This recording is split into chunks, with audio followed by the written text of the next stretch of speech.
There, this is Chris from MoneyHub, and this video explains how to make conversions with your Wise debit card.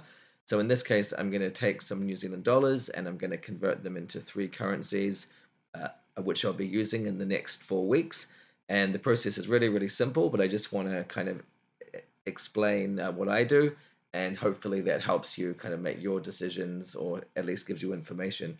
Many people ask, should I change or sorry, should I lock in the exchange rate now? Should I do it later? What should I do? The reality is you can't predict what the New Zealand dollar is going to do. That's just life. You're not a currency trader. You're trying to enjoy your holiday, or you're planning for your holiday. So my view here is just do whatever feels natural to you. Most of the time I leave it in New Zealand dollars personally, just because I don't really follow the New Zealand dollar.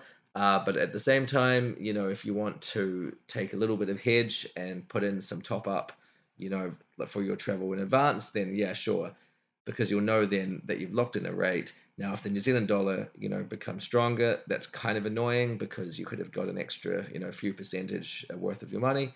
But at the same time, it is a hedge. So if it drops, then and the New Zealand dollar is worth less, then you've got some locked in money. So I'm going to be like really really simple here and just do a few euros and a few pounds and then some Mexican peso, where I'll be later this month. And then yeah, that's the process. Quite straightforward. So let me log in and show you how this works. So I go into my account. You can see it's wise.com, and then you just log in there. Now, I've funded it a little bit because I am going to be away for quite some time, and I'm already in England, as you can see from this transaction yesterday or today, sorry. So what I'm going to do is go to my New Zealand dollars, because that's the only wallet I have money in, and I'm going to convert. And first of all, I'm going to convert some pounds, which is always so I'm going to put 200 pounds there, and you can see that the fee is going to be $1.74, and that it's going to charge me 397.09, but actually, I'm going to transfer 395 because that's their fee. Now, if I go up to 2,000 euro, I just want to show you how the fee changes.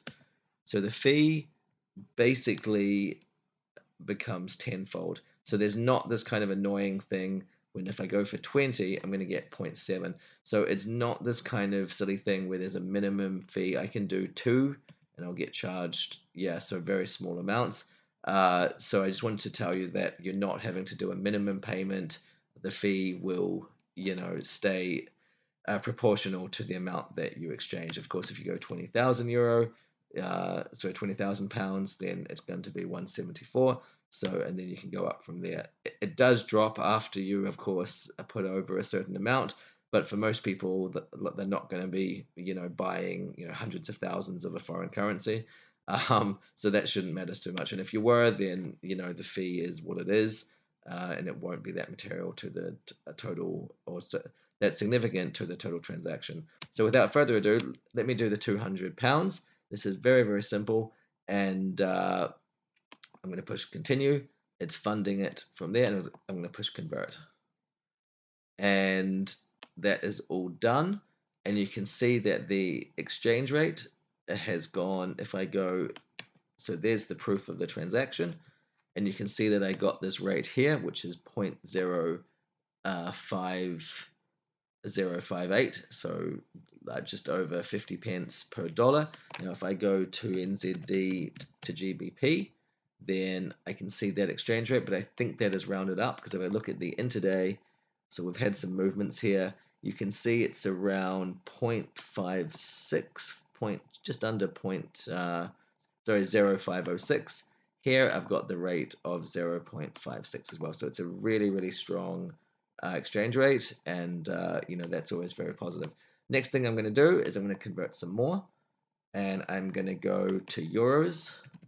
I'm going to do 300 euros, and once again it's going to give me the fee, and if I want to do 3,000 euros, it's going to give me 10 times the fee, so there's no significant penalty for being small amounts.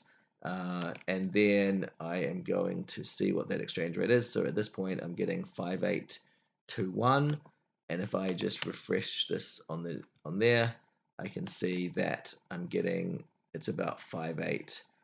It looks, yeah, it looks pretty good. You can use other currency tools, but for me, I listed like the Google one, and that looks great.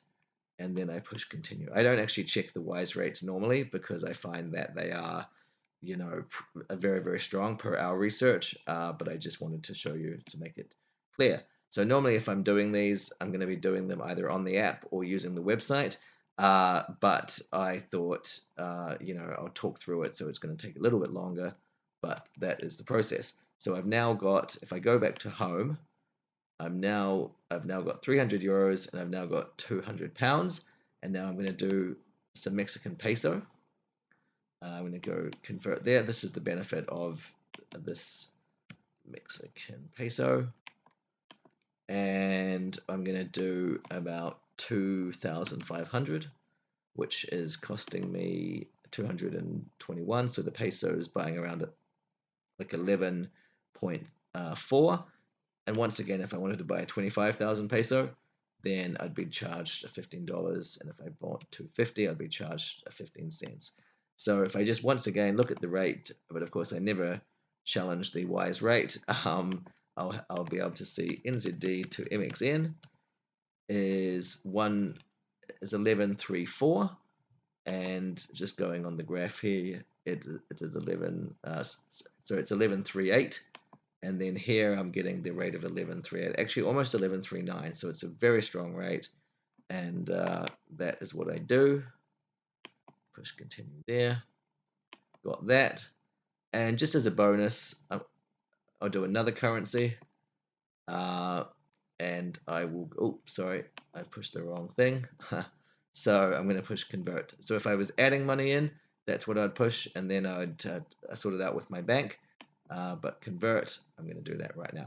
So I'm going to go into Hungary, and I'm going to put in here, I'm trying to think of the exchange rate. It's a currency with a lot of different things.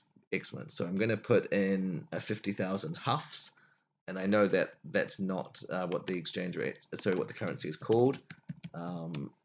It is called the forint. Probably not pronouncing that right. So I'm going there with some friends in a couple of weeks. So 246.91 seems to be the price of the moment, and here I'm getting 247.15. So if I just go back to that, sorry, 246, so almost 247. And then this is, okay, so it's actually above what I expected it to be from Google. Once again, go to continue, oh sorry, convert. That's locked me in there.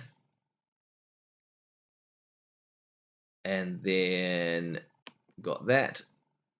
And then for good measure, I'm also going to Prague. And so I will do some conversions on that as well. So if I just go back,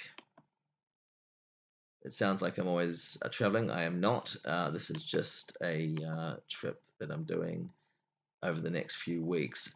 So yes, we've got our forint, we've got our peso, we've got our pound, and we've got our euros. And then I will do Czechia or Czech Republic. Sorry, once again, I have clicked on the wrong thing. So I'll click on this and convert, and I will go Czech, the Czech Corona, and then we've got a rate here of around 14.3 or 25. So I'm going to lock in 3,000 Corona, and I'll check that rate is 14.23. So to check. It's gonna, oh, they actually pronounce it the crown. It's been a while since I've been there and I've forgotten that, but yes, that does sound familiar. 14.26, and here we are, pretty much 26 if you round it. So I'll continue there and push convert, and I've got my 3,000 check. crown. So that leaves me then with 1,300 New Zealand dollars for my travels. And just to explain how this will work, so what's going to happen the next time I go out, and if I use the Wise debit card, then and it's a pound transaction, it's going to take it from pounds. If it's a euro transaction, it's going to take it out of euros, and like for Mexican peso and so and so. So if for any reason I'm purchasing something that's not one of these currencies, say I stop over in Norway, not that I am, or somewhere like that, then it would take it out of the New Zealand dollars. But that is really just kind of my backup currency now. So when the euros get spent, then it's likely, if there's no other sort of money in euros, sorry, it's likely to come out of the New Zealand dollars. Actually, that will come out as, uh, but you do need to have money in New Zealand dollars for it to do that. So that's the process there. I've now got my five currencies lined up, and like for any reason, if I don't use it all, then I can leave the money in there, or I can just translate it back. But my idea is that I'm actually gonna spend this money and probably a little bit more, and then the rest of it will be funded from the New Zealand dollar account, which I'll probably have to top up because this is going to be a few weeks on and off. So yeah, so that's really the process. It's taken me like 11 minutes to do this, but I wanted to explain it. For anyone else, you could just make a currency top up pretty quickly. I just do the pound again just to show you. I'm going to push convert, and I'm just going to show you really easy GBP. Put it in there. Let's buy £100 right now, and then we've got that at 198. It's costing 87 cents to do that, but that exchange rate is the strongest you can get, which is great, and we're going to lock that in. Thanks very much. If you have any questions about this or the Wise card or anything else, then you can leave a comment below. We are very responsive to the comments which are left. You can also email us at team@moneyhub.co.nz, or you can contact us through our contact information on the website. And yes, we are very much a fan of the Wise account and the Wise debit card, but of course, it's not for everybody. So we have linked the travel money cards comparison that we've done below, just to give you some more sort of guidance or information around what other options are available.